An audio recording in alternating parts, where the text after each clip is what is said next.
Assalamu alaikum and welcome back. Champions League is finally back and it starts this Tuesday for Real Madrid against Marseille. And to be honest, like I said, I officially came back to football just 3 years ago. So I don't really watch a lot of league games, but I do watch some Premier League games, a lot of La Liga games, because my favorite club is Real Madrid, and that is who I support the most and who I watch and who I keep up the most with. So in terms of Marseille, I'm going to be completely honest. I'm not going to sit here and try to act like I know how this team plays. I've watched all their games, but obviously I've done some research just to make sure that I know what to talk about. And specifically, I just saw the way they play, the way the tactics works, their formation, and their recent performance. And for Real Madrid, as we know, in La Liga, they've won all their games so far, probably some of them not convincingly. However, they did win a couple that were convincing and haven't conceded any open play goal, which is a good sign heading into the UCL matches. And I just wanted to talk about, like in every other video, what Real Madrid has to do specifically against Marseille in order to win. Now, as we know historically, for those who wants to go based off patterns in the past and based off the success rate of a team, Real Madrid is the most successful club in UCL history. No doubt about it. No question asked whatsoever. So in terms of UCL, the energy and everything is just different. However, you have to put it into perspective that we have a new manager now. We have a couple of players who are not going to play for us.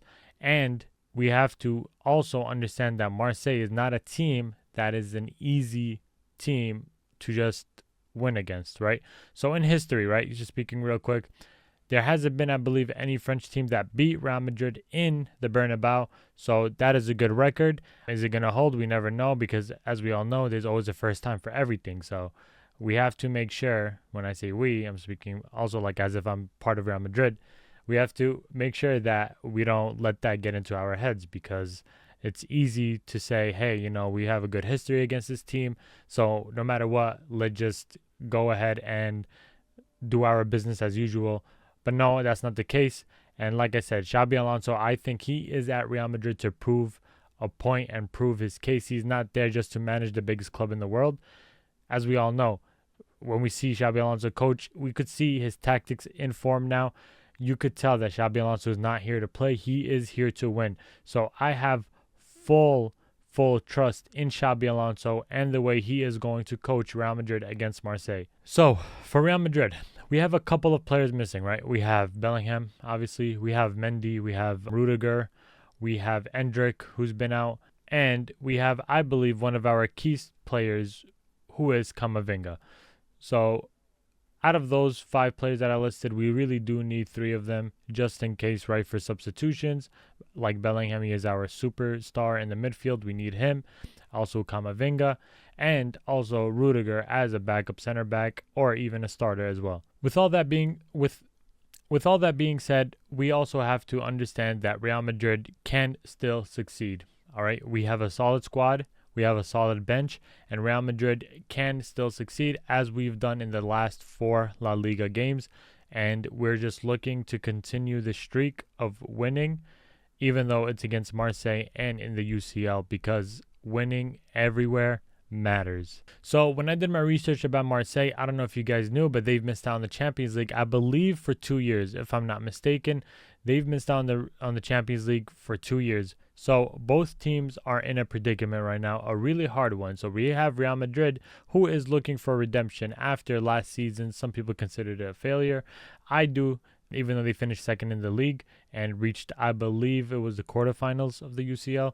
It was still not a Real Madrid performance last season. So they're looking for redemptions. Meanwhile, you have Marseille, who's trying to prove a point and trying to show the world why they are back in the UCL. Really quick, I did want to go over what Real Madrid is most likely going to line up this game, considering who Xabi Alonso rested last La Liga game and who he started, and based off the performances as well. So on my screen, ignore the 4-4-2 on the top, but as you can see on my screen, I do have Courtois obviously in goal, and we have Trent, Militao, Huijsen, and Carreras in the back.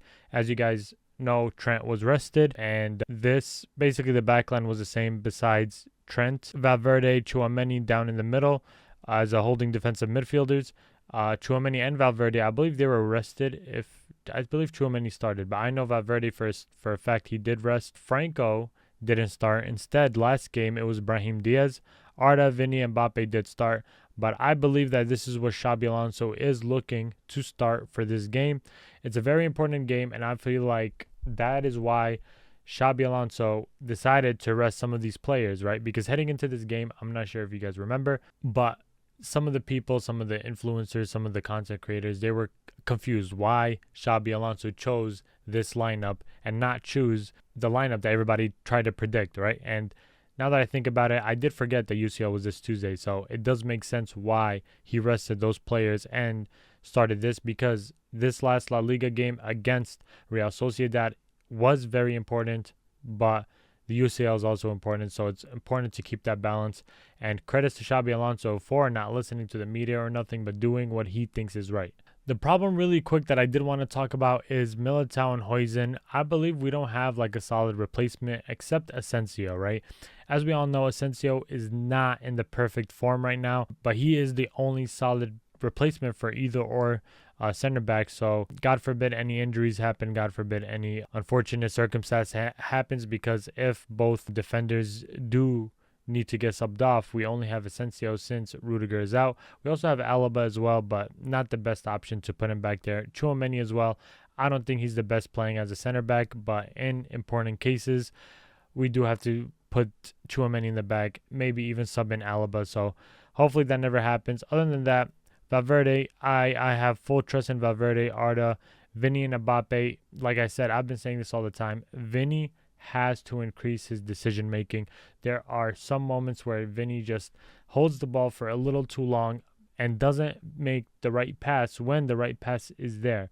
So that's the only tip I got for Mbappe. Vini, Franco does really well on the ball, but just in my opinion, I haven't seen him do anything that create that shock where like a team has to pressure him or get him off the ball, right? So Franco is smart with the ball. He's good with decisions as well, but we need that little spark from him that creates dangerous opportunities for them to score. But yeah, let me know what you guys think about the lineup. This is the lineup that I think Real Madrid and Xabi Alonso is going to go for. Like I said, it makes sense compared to who he rested last game and who he started last game. And considering that this is an important game, Marseille, I didn't speak about them, but whenever they did win so far, they've had dominant performances. So if you look at Marseille, they are not the most consistent team, but if you look, they've gotten a win, 2 wins, and 2 losses in their last 4 games. And whenever they won, right, 4-0, they've won 5-2, and they've won 3-1. So whenever they win, they do score more than a 2-goal difference, and I feel like it's important for Real Madrid to keep that in mind. They play really, really aggressive. As you could tell by the ratings over here, a lot of their players are on point besides the 3 players. And yeah, like I said, I didn't really watch Marseille like that, but I do know that they are an aggressive team. So based off the notes that I took, right, and based off what I've read, they do good when they have the ball in possession and they're pressing. So in my opinion, when it comes to pressing, right, Real Madrid, I don't know what to say. It's like kind of a mindset where they must pass instead of trying to dribble out the player. So just before this video, I just saw Barcelona versus Villarreal, and I believe that was them. And they just beat them 6-0, right? There are so many moments where Barcelona players, they do pass. Passing is one of their key things.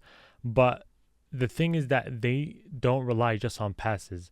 And, you know, whenever they get pressed, sometimes you could even see Pedri making the dribble, even Koundé making the dribble. You could even see Lewandowski making his own little dribbles. So it's very important for Real Madrid that when they get pressed and there's like no passing options, don't force the pass if it's not there.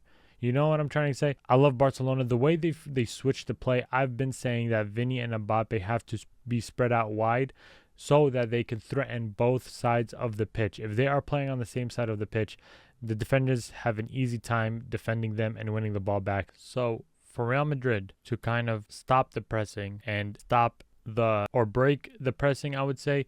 It's very important for Militao and Huijsen to, for example, to stay high to help with the passes and not to stay too high to avoid the counter. If you guys saw last game, right? Even though Dean Huijsen didn't deserve that red card, he got booked for, I don't even want to get into it. I did talk about it in my last preview match. If you guys want to watch that, where I talked about the match and I talked about his red card, you guys could go ahead. But anyways, stay high, but not too high, right? Real Madrid is not Barcelona to do these offside traps. So I don't think that it's very good to put in that risk. But at the same time, it's very important to be included in the attack. Dean Huijsen, very, very, very smart, has composure, and knows when to push up and when not to push up. I can't say the same for Militao, but something that Real Madrid has to do as well is to control that midfield. There are so many moments where Real Madrid's midfield, they lose the ball, or they are just not smart with the passes. They're not smart with the way they're moving. So the midfield, I feel like it's very important to have that structured in order to find Mbappe's runs, in order to find Vini's runs, in order to find even Arda making a run. So, and in order for us to do that, it's very important to break their pressing, but at the same time have, for example, Dean Huijsen and Militao and the fullbacks there to help. And I've always been saying this because I haven't said it enough, I feel like, but Mbappe and Vini, please stop staying on the left side. It does not do any justice. It does not open any plays. You guys have to stay organized. And even Real Madrid as a whole, just stay organized, stay in your position. If somebody's switching, I feel like it's very important for you to switch positions with that person. For example, if Mbappe is dropping back, Arda should push up instead of Mbappe, or Vini should go as a striker if Mbappe is going to the left, We don't see that often with Real Madrid. We often see one player joining in another position, and really doesn't really make a difference. So against Marseille, I feel like it's very hard to take these risks because you don't verse them as often. They're a French team. They play in the French league. So it's very important to not take these chances. It's important to be smart, and it's important to beat the press. So let me know what you guys think. Do you think Real Madrid has a good chance against Marseille? Do they not have a good chance against Marseille? Do you think that Real Madrid is going to beat Marseille convincingly? Do you think they're going to lose? Put your opinions down below. I'm going to respond to all of them. If you guys enjoy this and want more content, please subscribe, like, and make sure you share with your friends. If I'm yapping and I don't make sense, tell them, hey, this guy is not making sense, and share it to them. If not, enjoy your day, and until then, Assalamu alaikum.